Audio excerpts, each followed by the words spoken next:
성경 해석학을 알아야 하는 이유.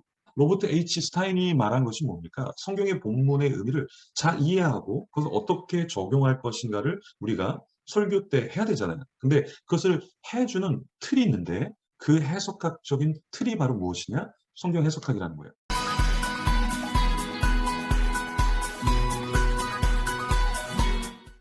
그래서 우리가 설교를 하는데 이런 성경 해석학의 역사, 성경 해석학이 뭔가 그걸 전혀 모른 채로 설교를 해도 설교할 수 있습니다. 그런데 조금 더 알면서 하면 내가 지금 이거 설교하는 게 이게 은유적인 알레고리컬한 그런 방법인가? 아니면 문자주의적인 해석인가? 아니면 신정통주의자의 해석인가? 불트만의 해석인가? 실존 철학에 근거한 해석인가?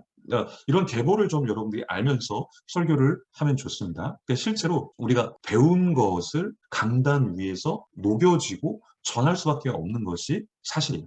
그러니까 해석학적인 틀이 있는 사람은 설교를 할 때 그 해석학의 틀을 갖고 설교를 풀어냅니다. 제가 토요일 날 설교 글쓰기 코칭을 하는데요. 제가 발견한 게 뭐냐면 제가 강의를 나누고 방법을 제가 이렇게 좀 팁을 주거든요. 근데 참 놀라운 게 뭐냐면 그 코칭을 받는 분들이 그걸 하더라고요. 제가 지난번에 내러티브 설교의 방식에 대해서 나눴거든요. 근데 설교를 작성하는데 내러티브 방법으로 설교를 작성을 한 거예요. 근데 그것도 그냥 엉성한 내러티브가 아니라 제가 말한 그 내러티브의 방식 그대로를 따라서 설교를 작성했는데 이전에 작성하던 설교와 완전 다르더라고요. 그래서 제가 깜짝 놀랐어요.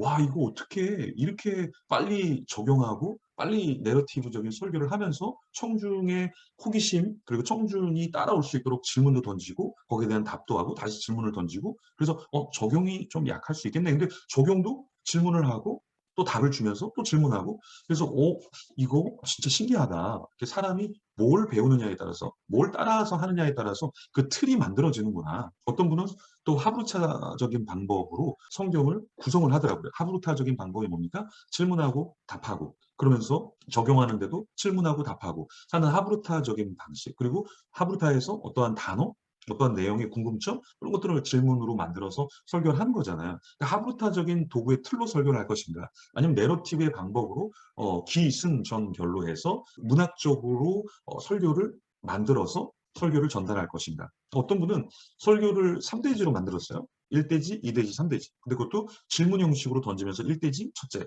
두 번째, 세 번째. 그러면서 대지로 나눠서 명확하게 설교를 했고 어떤 분은 원포인트로 잡고 원포인트를 잡기 위해서 도입에 그 내용을 어떠한 내용으로 잘 연결시킨가를 고민하고 그리고 본문 안에서도 계속해서 원포인트로 설교를 해 나가는 분이 있더라고요. 이건 무엇인가? 결국에 이것도 내가 어떻게 본문을 해석하고 그것을 풀어낼 것인가라는 해석학적인 틀, 주의 틀을 갖고 설교를 하기 때문에 보다 나은 설교. 사람은 자기가 갖고 있는 한계치가 있거든요. 한계치가 뭡니까? 자기가 배운 게 없으면 항상 하는 말이 똑같아요. 사랑에 대한 것도 똑같아요. 근데 내가 어떤 좋은 책을 만나요? 좋은 예화를 만나요? 좋은 삶의 경험이 있어요? 그리고 좋은 명언을 가져와요? 어떻습니까? 그런 것들을 넣어서 설교를 하면 훨씬 더 풍성한 설교를 만들어낼 수 있는 거죠. 그래서 성경 해석학도 바로 그런 의미예요. 아, 이 성경 해석학이 뭐 나랑 무슨 상관이 있어? 그런데 나도 모르게 너무 알레고리컬하게 푸는 사람이 있어요. 그럴 때, 아, 여기에 장점도 있고 단점도 있구나. 라는 거를 아시면 좋고, 문자적인 해석도 좋지만, 너무 문자적인 해석에서 매어서 하는 것보다, 문자적인 해석의 장점은 뭐고, 단점은 무엇인지를 알면서 해석하면 좋다라는 것입니다. 그래서 가장 좋은 설교자는 사실은 틀이 없는 듯한데 틀이 있는 사람, 틀이 있는 것 같은데 틀이 없는 것 같은 그런 설교. 이런 설교가 참 좋은 설교인 것 같아요. 너무 내가 이 틀을 고집하리라. 그러면은 너무 딱딱해질 수 있다라는 거예요. 근데 이 본문은 이렇게 풀어가면 되겠다. 내러티브로 풀어야 되겠다. 이 본문은 원포인트로 풀어야 되겠다. 이 본문은 3대지로 가는 게 가장 좋겠다. 예를 들어서 용서에 대한 1, 용서에 대한 2, 용서에 대한 3. 이 본문이 그걸 이야기하고 있구나. 그래서 3대지로 용서를 풀면 좋고요. 또 내가 이 설교를 보니까 원포인트야 이거는 딱 하나인데 그걸 깊이 계속해서 하면서 설교를 전달하는 방법도 좋은 설교 방법이 될 수 있겠죠. 일단은 해석학이라는 것은 무엇입니까? 성경을 어떻게 더 잘 이해하는가에 대한 틀이죠. 그러면 그 틀을 좀 여러분들이 이해하고 갖고 있으면 좋고 또 흐름을 알고 있으면 더 유익하겠죠. 자, 그런 면에서 이 한스 게오르크 가다머의 해석학을 우리가 다시 한번 좀 이해를 해야 되는데요. 가다머 많이 들어보셨죠? 이 가다머가 해석학의 또 다른 지평을 쓴 사람이잖아요. 이 가다모가 무엇을 주장합니까? 텍스트는 대화적인 구조에서 성립하는 해석의 차원이다라는 이야기를 하죠. 무슨 말입니까? 텍스트가 있으면 텍스트가 있는 것, 거기서 끝나는 것이 아니라 텍스트가 나에게 말을 걸어온다라는 거죠. 그럼 어떻게 해요? 우리는 이해하려고 하죠. 그럼 어떻게 돼요? 때로는 완전한 이해가 불가능해요. 그런데도 그걸 해야 된다. 가다모 이렇게 얘기하죠. 텍스트의 완전한 이해가 불가능할지라도 텍스트 자체에는 이해와 오독의 가능성 사이에 놓인 열린 해석의 지평이 이미 열려 있다라고 이야기하는 거예요. 분명히 텍스트가 있어요. 내가 이걸 이해하려고 해요. 때로는 잘못 이해하죠. 때로는 잘못 읽죠. 괜찮다라는 거예요. 그런 가능성도 때로는 있지만 그렇지만 그런 가운데서 무엇이 열려요? 해석의 지평이 열리는 거죠. 아, 이렇게도 볼 수 있구나. 저렇게도 볼 수 있구나. 아, 이런 의미였어.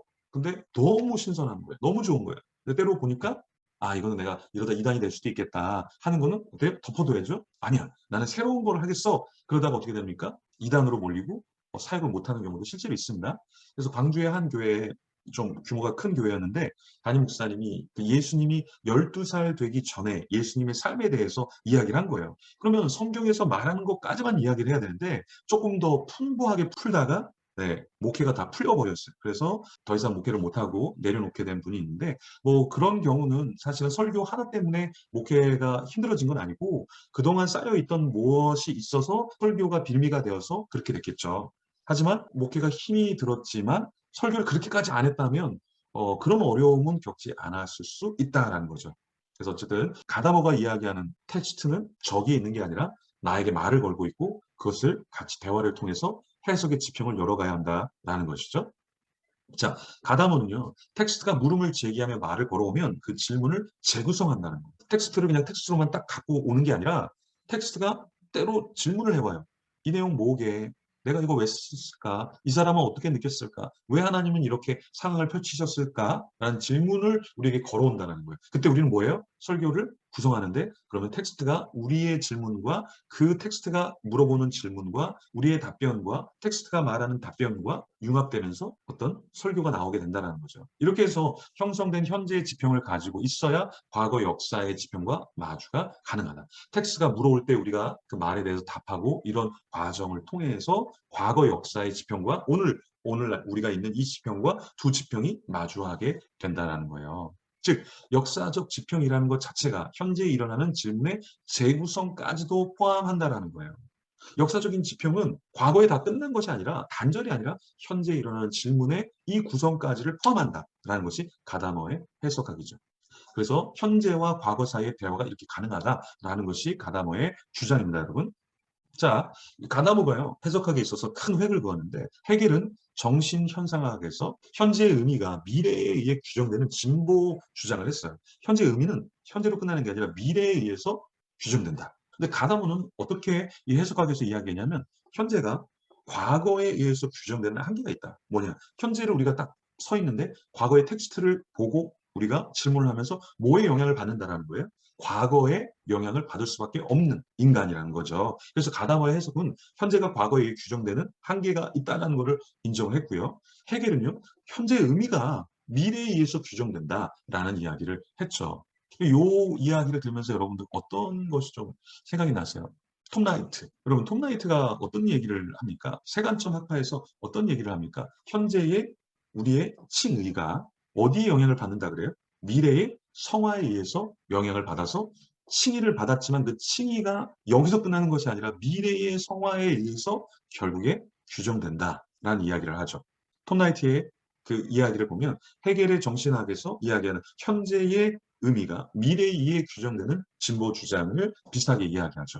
가다모는 해석학에서 현재가 현재로 끝나는 것이 아니라 과거에 의해 규정되는 한계가 있다. 이것을 이야기합니다. 가다모의 이 해석학을 봤는데요. 그럼 근현대 해석학의 방향은 어떻게 나갈까요?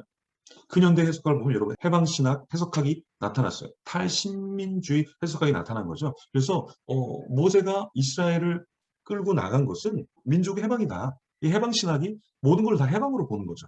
그것도 하나의 해석학이 들어가 있는 거예요.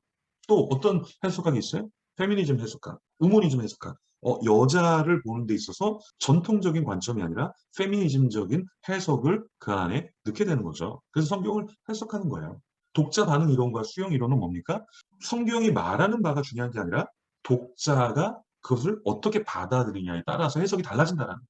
그래서 텍스트가 중요한 게 아니라 독자가 어떻게 반응하는가, 어떻게 수용하는가, 그것이 더 중요하다는 해석학이죠. 포스트 모더니즘과 해석학. 이 포스트 모더니즘, 이 모더니즘과 다른 거잖아요. 포스트 모더니즘은 그 해석학이 누구에 의해서 나옵니까? 니체, 푸코, 데리다에게서 나오게 되는 거죠. 니체는 어떤 사람이었습니까? 니체는 신이 죽었다. 우리가 잘 아는 말이죠. 근데 사실 이 신이 죽었다라는 말의 뜻이 무엇이에요? 니체가 말한 신이 죽었다라는 것은 더 이상 플라톤이 이야기한 중세의 기독교인들이 이야기한 그 사상이 단절되어야 된다라는 것이죠. 그래서 니체는 왜 이렇게 사람들이 약한 생각을 갖고 살아가는가? 그 너무나 노예 근성의 생각과 이런 걸 갖고 있는 거 아니야? 그래서 이걸 끊어내려면 어떻게 끊어낼 수 있을까? 기독교가 사라져야만 그 플라톤의 생각, 기독교의 그 사고 이런 것이 다 없어져야 노예 근성을 갖고 있지 않고 사람들이 자유롭게 행복하게 이 땅에서 살 수 있겠구나라는 생각을 하게 된 거죠. 플라톤, 기독교는 이데아, 천국 그걸 막 소망하면서 이 땅에서는 제대로 살지 못하는 것 같아요. 그러니까 어떻게 해요? 해방을 시켜주려니까 신을 죽여버려야 되겠구나. 그러면은 우리가 생각하는 것들이 전환이 일어나겠다라는 생각을 한 것이 바로 니체의 생각이었죠. 근데 푸코도 마찬가지로 푸코가 볼 때 이런 구조주의 이거 다 어디서 만들어진 거야? 여기서 빠져나와야 되겠다라고 생각을 하게 된 거죠. 데리다도 역시 마찬가지로 야 이거 추상적인 개념들 그 이성으로 알 수 없는 것들을 왜 우리가 논해야 돼? 그러다고 해서 그게 진짜 진리야? 이성으로 생각하고 어떤 언어적으로 정의한 그게 다 맞는 거야? 여기에 대한 의문을 품게 된 거죠. 그러면서 그 이전의 모더니즘적인 색채들을 다 제거하려고 했던 사람들. 그래서 그 사람들의 대표적인 사람들이 바로 니체와 푸코와 데리다라는 사람이죠. 이 철학자들이요. 그러면 푸코 이야기를 좀 더 해볼게요. 푸코는 이렇게 이해했어요. 관계의 역사를 보니까 해석에 있어서 시대마다 다르게 해석한 것이다. 이건 구조주의의 모순이다. 자, 예를 들어서 중세 시대에 광인을 볼 때는 자유로운 영혼으로 봤어요. 굉장히 자유로운 거예요. 야, 저 사람들 뭐지? 우리는 딱딱딱 이렇게 살아가는데 너무 자유로운 거 아니야? 광인을 보고 자유로운 영혼으로 긍정적으로 봤죠. 근데 르네상스 시대에는 광인이 기피의 대상자가 돼요. 사람들이 이제 막 학업에 어떠한 인문학에 빠져 있는데 광인을 보니까 저 사람들 좀 뭔가 좀 덜 떨어진 것 같고 약간 좀 기피해야 될 그 대상으로 보게 됐다라는 거죠. 그러면서 고전주의 계몽 시대가 오면서 어떻게 됩니까? 광인을 정신병자로 생각해서 병원에 집어넣었다는 거죠. 그게 바로 계몽 시대의 광인이 다르게 해석됐다라는 거예요.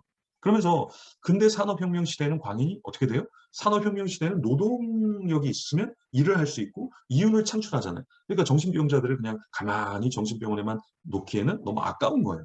그 시대에는 어떻게 해요? 이 광인, 미친 사람들이라고 했던, 정신병자로 했던 사람들을 병원에만 둘 것이 아니라 노동력으로 사용해야 되겠다. 그래서 이 광인이 진짜 옛날 같은 기피의 대상이나 정신병자 이런 사람이 아니라 노동을 할 수 있는 노동력을 갖고 있은, 그러니까 너무 지나친 사람은 노동조차 할 수 없는 사람은 그냥 병원에 놔두고 노동을 할 수 있는 사람은 광인을 노동력으로 봤다라는 거예요. 그래서 이 광기의 역사를 보면 이 시대마다 이 흐름에 따라서 이 해석이 달라졌구나라는 것을 푸코가 풀었던 것이죠. 이렇게 해서 과거의 생각이 항상 맞는 것은 아니다. 그리고 시대마다 정의가 달라진다. 이 푸코의 광기의 역사뿐만 아니라 성의 역사를 보면 성도 마찬가지로 동성애, 페미니즘적 요소들 그게 왜 문제가 돼? 그건 다 시대에 의해서 잘못 평가된 걸 수 있어 라고 하면서 어떤 구조주의적인 모순을 이야기하려고 했죠.